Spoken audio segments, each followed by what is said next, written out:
Assalamualaikum warahmatullahi wabarakatuh. Yang kami hormati Ibu Sutrisnowati selaku narasumber pada wawancara kali ini dan teman-teman yang dirahmati oleh Allah Subhanahu wa taala. Puji syukur senantiasa kita aturkan kepada Allah Subhanahu wa taala atas berkat rahmat-Nya sehingga kita bisa melakukan wawancara dengan tema hak politik warga negara dan pilkada dalam rangka memenuhi tugas mata kuliah kewarganegaraan dengan dosen pengampu Bapak Dr. Haji Hamim Zakarsi Putro MSI. Selanjutnya untuk mempersingkat waktu kami persilakan kepada Ibu Sutrisnowati untuk memperkenalkan diri terlebih dahulu. Assalamualaikum warahmatullahi wabarakatuh. Nama saya Sutrisnowati, SH, MH, MPSI.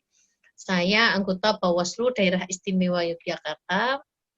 Saat ini sebagai Koordinator Divisi Penyelesaian Sengketa. Baik, terima kasih Ibu. Selanjutnya langsung saja memasuki sesi tanya jawab. Untuk pertanyaan yang pertama akan disampaikan oleh Saudari Isna. Baik Ibu, langsung saja ke pertanyaan pertama yang berkaitan dengan tema hak politik warga negara dan pilkada, yaitu bagaimana sih Ibu ciri pemimpin yang ideal itu? Terima kasih. Ya, kalau kita bicara tentang pemimpin yang ideal, pasti ada banyak kriteria ya. Pemimpin tersebut adalah amanah gitu ya. Yang mana seorang pemimpin yang amanah itu melaksanakan ketugasan sesuai dengan mandatnya gitu kan. Dalam konteks pendidikan kewarganegaraan yang namanya mandat itu diberikan oleh rakyat kepada pemimpin untuk melakukan upaya-upaya pemenuhan kesejahteraan rakyat gitu ya, atau pemenuhan hak kesejahteraan rakyat, sehingga pemimpin tersebut harus amanah sesuai dengan yang dimandatkan atau pemberi mandat kepada yang diberi mandat, seperti itu. Pemberi mandat kan rakyat, kemudian yang diberi mandat itu adalah pemimpin yang bersangkutan, sehingga ketika pemimpin yang amanah, maka pemimpin tersebut mengutamakan melakukan ketugasan pokoknya sesuai dengan upaya untuk mensejahterakan rakyat. Yang kedua, pemimpin tersebut harus berintegritas. Artinya berintegritas itu adalah mengikuti kebijakan-kebijakan dari si pemberi mandat sesuai dengan regulasi, tidak yang kemudian keluar dari regulasi yang artinya kemudian tidak berintegritas. Misalnya korupsi, itu kan sudah tidak berintegritas ya. Jadi melaksanakan sesuai dengan ketugasan yang diatur oleh regulasi. Yang ketiga, ciri pemimpin yang ideal itu adalah dalam menjalankan tugasnya, itu berpedoman kepada hukum, ya, selain hukum formal juga hukum adat gitu ya, kemudian juga hukum jadi norma-norma yang ada di Indonesia ini, ya. Oke, norma itu bisa tertulis atau tidak tertulis. Yang mana hukum tersebut pasti tidak melanggar kesusilaan. Selain secara formalnya juga tidak melanggar kesusilaan. Itu yang kemudian 3 ciri ya. Selain amanah, berintegritas, juga sesuai dengan aturan hukum yang berlaku. Oke, 3 itu aja. Baik Ibu, untuk pertanyaan selanjutnya akan disampaikan oleh Saudari Aziza.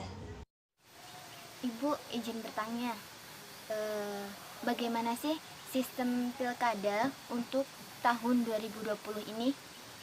Terima kasih. Ya, jadi penyelenggaraan pilkada tahun 2020 ini dilaksanakan secara serentak untuk 270 gubernur atau tingkat provinsi, kemudian bupati untuk tingkat kabupaten, dan wali kota untuk tingkat pemerintah kota gitu ya. Dilaksanakan secara serentak pemungutan suaranya pada tanggal 9 Desember 2020. Kemudian tahapan sudah dimulai dan sampai saat ini sampai pada tahapan apa istilahnya kampanye. Kenapa penting kampanye? Kampanye itu sebagai sarana untuk mengenalkan visi misi dari paslon kepada rakyat agar rakyat dalam memilih pemimpin-pemimpin itu bisa mendapatkan gambaran secara konkret, mendapatkan gambaran secara apa istilahnya utuh bagaimana untuk memilih pemimpin yang akan memberikan hak kesejahteraan kepada rakyat sebagai pemegang kedaulatan di Republik ini. Itu untuk pilkada ya. Kemudian di dalam proses penyelenggaraan pilkada itu juga ada banyak peraturan yang mana peraturan-peraturan tersebut menjadi tolak ukur gitu ya, terutama adalah berpedoman kepada Undang-Undang Nomor 6 Tahun 2020 sebagai revisi keempat dari Undang-Undang 10 Tahun 2016.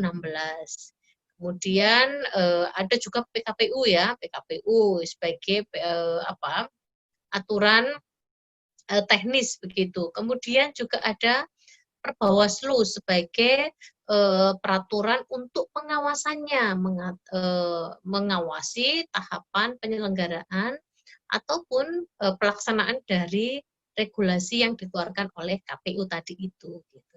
Itu secara singkat Mbak. Gitu. Baik Ibu, itu tadi merupakan uraian Pilkada 2020 secara singkat. Selanjutnya memasuki pertanyaan ketiga yang akan disampaikan oleh Nisa. Tanya Ibu. Oke. Apa saja kendala dari kaum zaman sekarang, kaum milenial, dalam memilih calon pemimpinnya? Oke ya, baik. Terima kasih Mbak Nisa ya.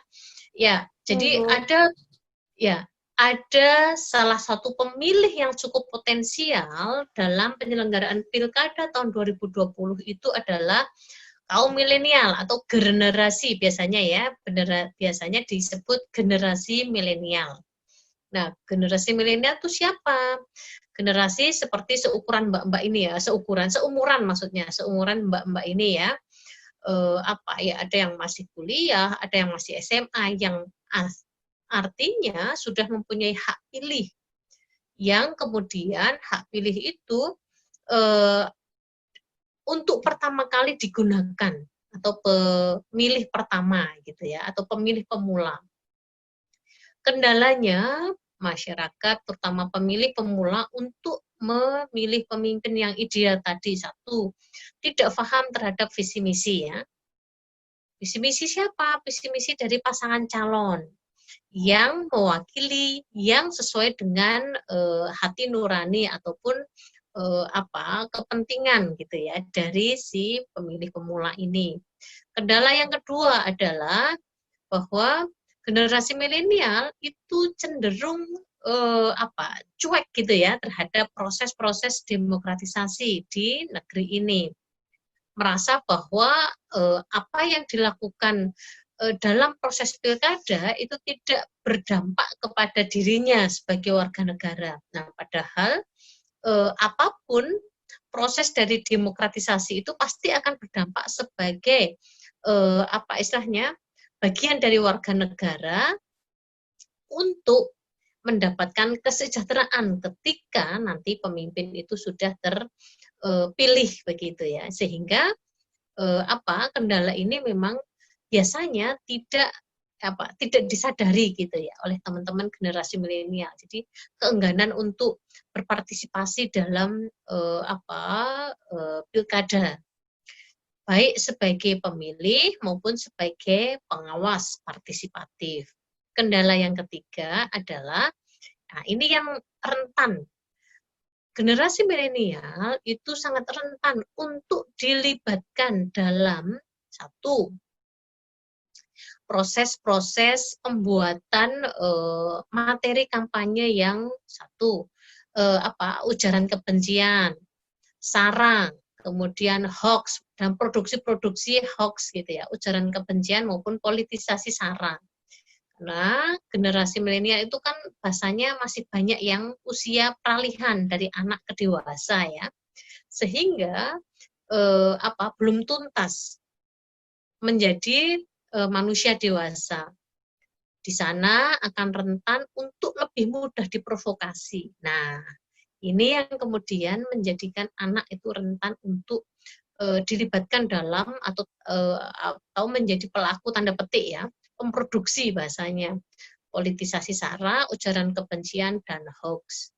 Kemudian yang keempat, kendalanya adalah generasi milenial ini lebih bahasanya begini, kan tadi apatis gitu ya, atau bahasanya tidak peduli terhadap proses demokratisasi. Nah, kalau yang keempat ini, generasi milenial tidak paham terhadap regulasi, ya, tidak paham terhadap aturan-aturan yang ada, sehingga ya tadi itu sebetulnya cenderung seperti yang keempat tadi, sehingga mudah untuk dipengaruhi. Ini terutama adalah pada saat kampanye ya.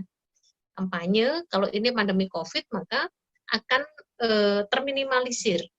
Tapi kalau tidak pada pandemi COVID, yang namanya generasi milenial itu lebih mudah dipengaruhi untuk diajak ke sana kemari. Tidak sebagai pemproduksi ujaran kebencian, politisasi sara ataupun hoax ya, tapi sebagai orang yang dilibatkan dalam kampanye, terutama aksi-aksi yang anarkis. Kalau tidak ada COVID itu kan kampanyenya misalnya pada rapat umum, itu kan naik motor belumbungan gitu-gitu ya. Kemudian ada juga aksi-aksi yang kadang-kadang itu berpotensi merusak substansi atau tatanan dari penyelenggaraan demokrasi atau Pilkada 2020 ini. Itu Mbak, 4 hal itu. Untuk pertanyaan terakhir langsung saja akan disampaikan oleh Nelty. Ini pertanyaan terakhir ya Bu dari saya. Ya, oke. Bagaimana mahasiswa dapat memaksimalkan hak politiknya di Pilkada 2020? Oke. Bagaimana mahasiswa bisa memaksimalkan hak politiknya? Yang pertama, pasti sebagai pemilih ya, harus mau untuk menggunakan hak pilihnya dengan datang ke TPS. Ini terutama bagi mahasiswa-mahasiswa yang daerahnya sedang pilkada, ya, baik gubernur, baik bupati maupun wali kota ya. Yang kedua, itu sebagai pengawas partisipatif, ya. Kalau sebagai pemilih itu kan artinya pasif ya, pasif itu artinya ya hanya datang ke TPS saja, tetapi kalau sebagai pengawas itu sudah lebih aktif, selain sebagai pemilih, tapi kemudian juga berkontribusi menjadi pengawas pejuang demokrasi. Nah, pejuang demokrasi ini contohnya tadi turut membuat konten-konten yang positif dalam event pilkada ini. Contoh, bikin meme, isi-isi misalnya video, kemudian vlog ataupun TikTok, tapi yang kontennya positif tentang pilkada, sehingga bisa menjadi media alternatif dalam mengedukasi masyarakat.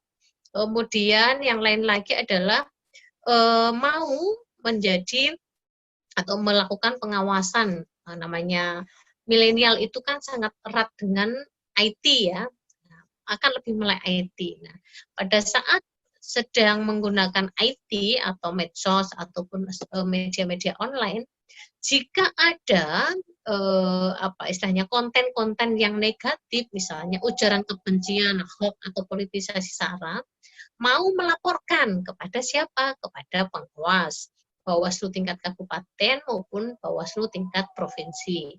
Ya. Kemudian yang lain lagi adalah turut dalam berbagai kampanye yang bukan ini dari sisi Bawaslu ya, berbagai kampanye tolak money politik ya, tolak money politik. Tidak menerima uang sebagai kompensasi untuk ajakan memilih. Nah, itu juga apa istilahnya, peran yang sangat penting, peran yang sangat strategis. Terakhir, perannya adalah melakukan sosialisasi pendidikan, baik pendidikan politik untuk mengawasi ataupun untuk memberikan apa istilahnya atau mendorong ya kepada masyarakat atau sesama generasi milenial untuk menggunakan hak pilihnya. Itu ya Mbak ya. Baik, terima kasih Ibu. Alhamdulillah wawancara pada kali ini berjalan dengan lancar. Terima kasih kepada Ibu Sutrisnowati selaku narasumber yang telah meluangkan waktu untuk kami. Semoga ilmu yang disampaikan bermanfaat. Amin. Saya selaku moderator ingin meminta maaf yang sebesar-besarnya bila mana ada tutur kata yang kurang berkenan di hati Ibu. Sekian dari kami. Wassalamualaikum warahmatullahi wabarakatuh. Waalaikumsalam warahmatullahi wabarakatuh.